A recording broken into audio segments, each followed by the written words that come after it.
Isa, ano, yung sakit.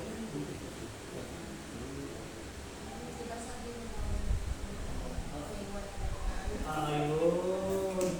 Oo.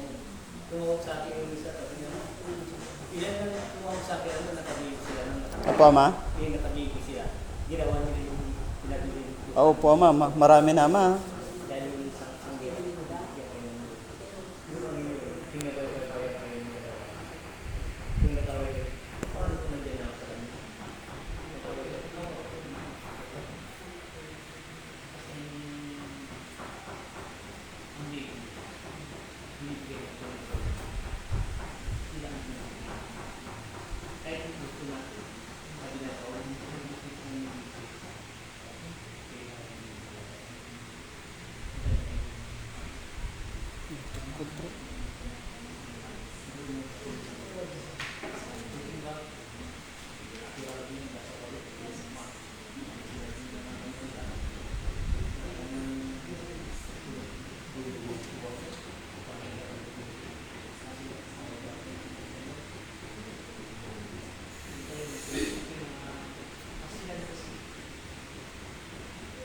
Yung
sinilang mo ganyan asal, binigay sa kanya. Bilang araw nag-asawa siya, yung ginawa mo sa kanya, gagawin mo na yun, mana-mana. Kung ito makita sa mura, magulang mo yung mura, paglaki mo, pag-asawa, nahilig ka rin sa mura, paalo.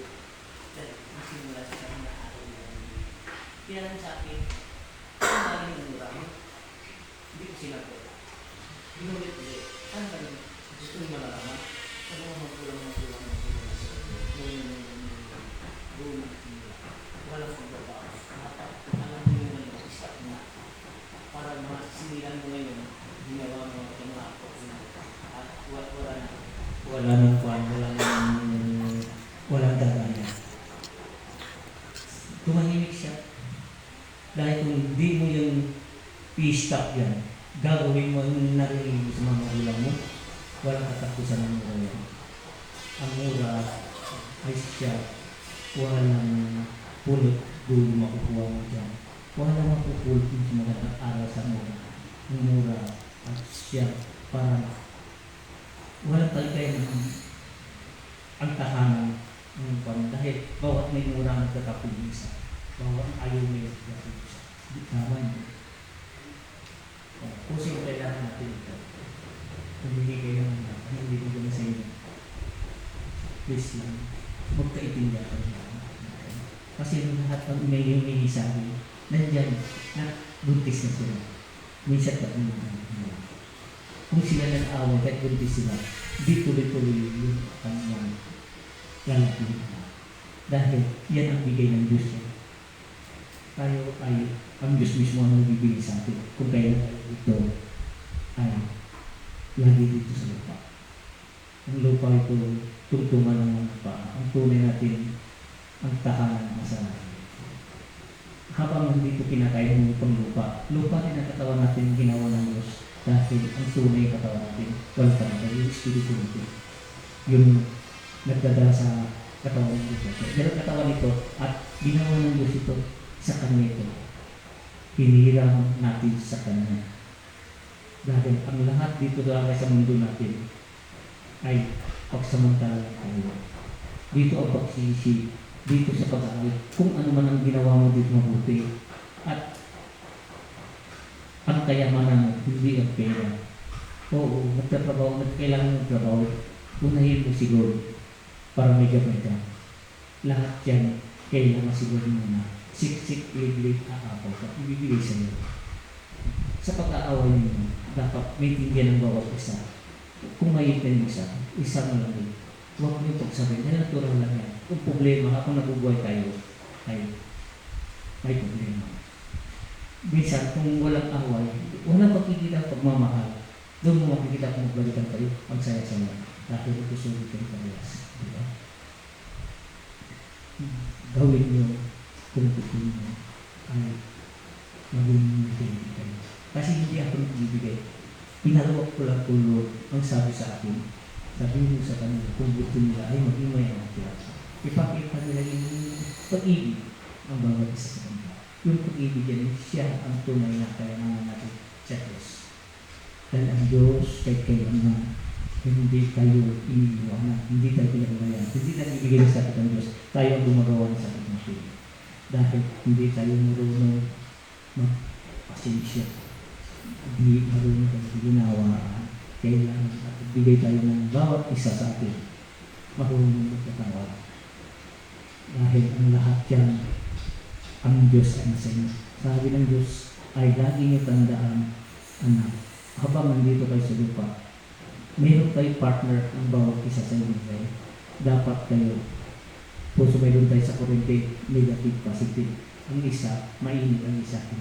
Kung mainit ang isa, isang malamig para hindi maging apoy. Kung parehas kayo, positive, ay sasama kayo, negative. Ang kailangan, pantay-pantay ngayon, alisin ang bawat isa, dapat may hindi maganda, ipasok ang maganda. Kontrolin lang. Dahil sa unang pagmamahal mo ng tingin ninyo noong nagliligawan kayo, bakit hindi nyo tuloy yun? Para tuloy-tuloy ang pagmamahal, tuloy-tuloy ang pagmamahal. Dahil yan natin natin. Ang mundo natin, pagsamantala lang tayo dito. Huwag mo isipin ang lahat ng dito madadala sa amin. Isa lang ang madadala mo doon, iyong espiritu at iyong ang kabutihan dito sa lupa. Yun ang kayamanan mo sa kanya. Ang lahat na iiwan niya. Kahit may anak ka, wala man sino man makakatulong sa iyo, wala man sino man mag-iligtas sa iyo, si Lord lang. Oras tinanggal ka na dito sa lupa, sa katawan nito, hindi mo na alam saan ka pupunta. Hindi makakatulong ang magulang mo, ang mga kapatid mo, kahit sino man, kaibigan mo, wala makatulong sa iyo. Pag oras kinuha ka na ni Lord, ang katawan niya, ginawi ni Lord. Ikaw ay di mo na alam kung saan ka patungo. Dahil si Lord lang ang karapat-dapat pwede kumuha sa iyo. Puso kailangan natin ay magkumbaba. Di natin alam kung saan tayo patungo. Dahil ang kasamaan at siya magbibigay ng kahirapan, tuloy-tuloy ang hirap. Dito sa mundo natin, ang kasamaan gagawa paraan para mag-enjoy ka. Bibigyan ka ng luho. Kung kahit gawa ka ng masama para mag-enjoy ka. Pagdating ng oras at wala ka na sa katawan, di mo na alam kung saan ka na patung. Yung gumamit sa'yo, yun ang kukuha sa'yo. Hindi si Lord. Sabi si Lord, kung kayo ay para sa akin, kayo ang gagawa ng paraan, gawa ng pagbibihan. Kung gusto mo hindi sa akin, kayo ay gumawa ng kasamaan. Ibig sabihin, ayaw niyo sa akin. Ang sa akin, libu-libong taon kayo sa langit at masaya kayo. Ay freedom doon. At doon ang gloria. Dito, wala ka pang 100 taon, pambira kung mabuhay ka dito sa mundo. Bibigyan ka ng luho, pagsamantala lang. Ang tunay na kayamanan mo, yung pagmamahal, ang pagbabago ng lahat. So, habang may panahon, magbago tayo. Di natin alam kung kailan tayo kukunin yun. Kahit ano laki ng katawan mo, kahit pagtulog mo, di natin alam kung kailan tayo kukunin. Si Lord lang ang nakakalam. Ang katawan nito binigay sa atin, may hangganan. Kahit anong yaman mo, hindi nakakatulong yan. Ang tunay kayamanan mo, ang iyong pagkumbaba, makisama, makibagay, yun makikita mo. Doon sa langit, yun ang lahat ng pag-ibig, pagkumbaba lahat. Walang mataas doon, pantay-pantay. Ang Diyos ang pag-ibig. Tandaan ninyo, oras kayo dito sa lupa. Kung hindi pa kayo magbago, kung oras kukunin na kayo, si Lord lang at ikaw lang ay nakakalam. Ngayon may sinabi sa akin si Lord, pinapapaliwanag ko sa mga tao. Pagod na si Lord, sabi si Lord, ang lahat naman, gusto ko nang bawin ang katawan pinahiram ko sa kanila. Dahil ang katawan niya at pinahiram ko sa kanila, isang katawan niya, isang banal. Ngayon, ang katawan niya ay pinahiram ko sa iyo, halimbawa, ngayon, ginawa mo sa pinakain mo yung katawan mo galing sa kalukuhan, sa pagdadaya, pagpararambog ang katawan niya. Dahil ang katawan niya, dahil pinahiram ko lang sa iyo. Banal yan. Ngayon, sabi ng Ama, sabi mo sa kanila, magbago na sila. Paano kung Ama ang pagbabawi mo sa kanila? Siya lang at ako. Ang katawan niyan, aalisin ko ang espiritu niyang masama, ikulong ko sa bato. Dahil pinwisyo na, hindi niya marunong mag-alaga sa kanyang pamilya. Masama ang ginagawa niya sa bayan at kailangan at pagbabago ngayon. Palitan ko ang espiritu ng pagbabago. Sino man ang tumanggap sa katawan niya, yung di ginampanan niya sa mga anak niya, sa pamilya, gampanan mo, itulong mo, masaya na ang pamilya. Kung anong ginawa niya sa bayan, hindi maganda, ituloy mo, ang katawan niya, ipahiram ko sa iyo, dahil ang katawan niya nanti. Hindi ko siya papatay, ang gusto ko tuloy pa rin, ang katawan niya kumilos sa mundo. Habang malakas kaya, gamitin mo yan. Basta gawin mo sa kabutihan lahat. Pahiram ko sa iyo. Dahil ang katawan niya, hiram lang natin sa Diyos. Kung sasabiban tayo ng iba. Kung sa lahat ng bagay, sabi ng Ama, gusto ko na bawiin yan para ang mga pamilya ay magbago na, masaya siya. Bakit nagbago si tatay? Bakit noon nagugulo siya? Minsan, nagbabago siya. Bakit ngayon nagbago na? Dahil binago na ng Diyos. Ang katawan, yung espiritu niya ay tinulong. Ngayon, ibang espiritu pumasok. Ngayon, sabi ng, walang nakakaalam kay pamilya mo, kapatid mo, kahit kaibigan mo, ikaw lang ang Diyos ang nakakaalam doon. Dahil isang spirit pa spirit. Dahil ng Ama, ang katawan niyan, isang banal, pinahiram ko sa iyo, huwag mong abusuin, huwag mong pakainin yan nang hindi sa marangal, kailangan sa marangal. Binigyan ko kayong isip at talino at binigyan ko kayo ng lakas ng katawan at tapos ginawa ko lang yan, pinakain niyo sa kamarumi at ginawa mo sa mga bagay na hindi maganda, babawin ko na yun, palitan ko na ang espiritu, itong katawan ito. Ang espiritu ito mo ikulong sa bato. At ngayon, yung espiritu at gusto may katawan, ibibigay ko na sa kanya yan.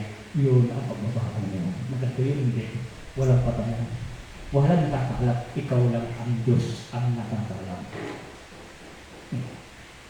Yun ang gusto ng Ama. Babawiin na yan. Ikaw lang ang Diyos.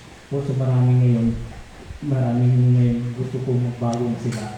Wala namang ibang inilig ng Diyos pagbabago habang may panahon pa.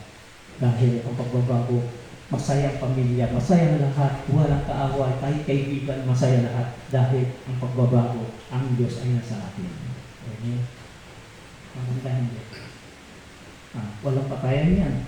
Gusto niyo yun? Yung pagkukulong sa kanya espiritu sa bato, kahit kailanman, hindi pa siya makakawala sa bato. Kung hindi pa maglilitis, oras na maglilitis na, doon na sila, ang buhay pa, ang patay bubuhay, ang buhay yung buhay.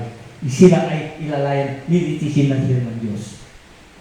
Yan ang sabi nila, paghuhukom. Hindi naman sabi naman, kukunin ko lang yung akin. Kung hindi sa akin, hindi ko dapat kukunin. Kung ayaw sa akin, bakit ko siya kukunin? Dahil ang gusto ko ay akin, siya tapat sa akin. Dito, may binigyan aral dito. Itong nagmimisay sa iyo, hindi galing sa akin, galing sa Diyos. Dahil ikaw sa Kanya. Siya nagsasabi sa akin, ginamit lang ako para paliwanag ko sa inyo ang pagbabaw. Depende sa iyo kung maniwala kayo na hindi, na sa inyo yan. Dahil ang katawan niya, ikaw at paniwala mo. Kung maniwala o hindi, ang Diyos ang nagsabi, yun lang yung sinawa sa inyo para isipin nyo kung tama o mali. Pagbabago, masaya ang buhay. Yun lang naman ang sasabi ng Ima. Yung hiniling ko sa inyo, gawin yung babasbakan ko muna ulit kayo. Hindi ako nagbibigay ng anak. Si Lord, sinaluak ko lang sa Kanya para maging may baby kayo. Dahil ginamit ako ni Lord, inborn na ako, bata pa ako, nagagamit na ako. Hanggang buhok ito, 7 beses lang ako nagupit. Simula ng 2000, hindi na nagugupit. Siya na rin, pinagbawalan ako ng Diyos. Kung sabi naman sa kalasyon pa, ang lahat naman ang sasabihin mo galing sa akin, sabi naman. Lahat ang sinasabi ko sa inyo galing sa Kanya. Dahil kayo lang ang kailangan, tapat kayong bawat isa sa inyo. Gawin nyo ang aking sinasabi dahil galing sa Diyos yun. Ang Diyos ang magbibigay sa inyo. Malapit na rin kayo sa kanya. Mag-control lang kayo sa init ng minsan ang ulo ninyo. Minsan may sumpungin kayo dahil hindi siguro maintindihan. Dahil may problema natural lang ako nabubuhay tayo dito, may problema tayo. Wala tayo dito sa mundo natin. Umapak ka sa lupa dahil kung walang problema, hindi tayo dito kumain, hindi tayo nagtatayot dahil kailangan niya parte ng problema yan. Kabuhay natin. Kikilos tayo. Kung kailangan pagmamahalin nyo, ano yung simulayin nyo, bakit hindi ituloy? Tuloy pa rin pagmamahal. Dahil ang Diyos ang nasa inyo. Lahat yan, siksik yung aapaw ibibigay sa inyo ang Diyos. Sabi na. Ngayon, kung halimbawa, may sobra kayo mga pagkain, sabi ng Ama, may sobra kayo pagkain. Mapapanis lang. Pamimigay nyo sa iba, sa kapitbahay, kung sino man at nagugutom yan, ibigay niyo. Bilang araw, huwag mong asahan at siyang tutulong sa inyo, hindi sa tutulong. Gagawa ng paraan ang Diyos at tutulong din ang tao sa inyo. Gagawa siya ng paraan kung hindi sa opisina ninyo, sa trabaho ninyo, kaya mga hiniling ninyo. Doon ang paraan at kapalit ang tulong ninyo. Ang Diyos lang ang gagawa ng paraan. Paano ka rin kayo ay tutulungan. Yan at kayo sa opisina ninyo. Ang Diyos ang dahilan kung ano man ang gusto ninyo ng bagay na hinihintay sa Kanya. Basta matulungan kayo, totoo kayo, bigay kayo yung alin sa puso nyo. Gagawa ng paraan ng Diyos, ibang tutulong sa inyo. Ang Diyos ay marunong. Yun lang naman ang ating sasabihin. Simula ngayon ay pamasmasak ang dalawang kamay ninyo.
Ang dapat nandiyan sa kamay.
Ano pangalan? Sabi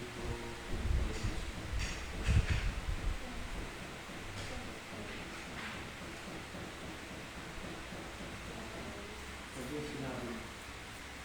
Maraming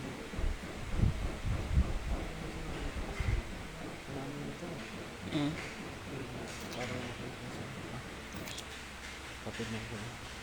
Yung sa bago.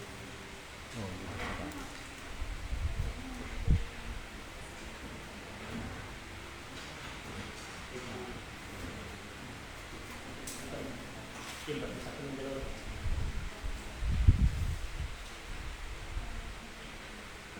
Kung may sakit sa inyo, malilit kayo, huwag ilagay sa water siya. Maglagay kayo ng tubig siya. Ito may gagawin sa niya. Maglagay sa water. Lahat kayo tubig. Kung may sakit siya, ay ganun lang. Pangalahan niya, siguro yes. Tama. Ang lahat siya. Ganun na lang. Kapag inuwasan ko sa video naman, lahat ng ginagawa ko, hindi na rin po minsan. Lahat ang kasama nyo may tubig sila. Ito. Kaya,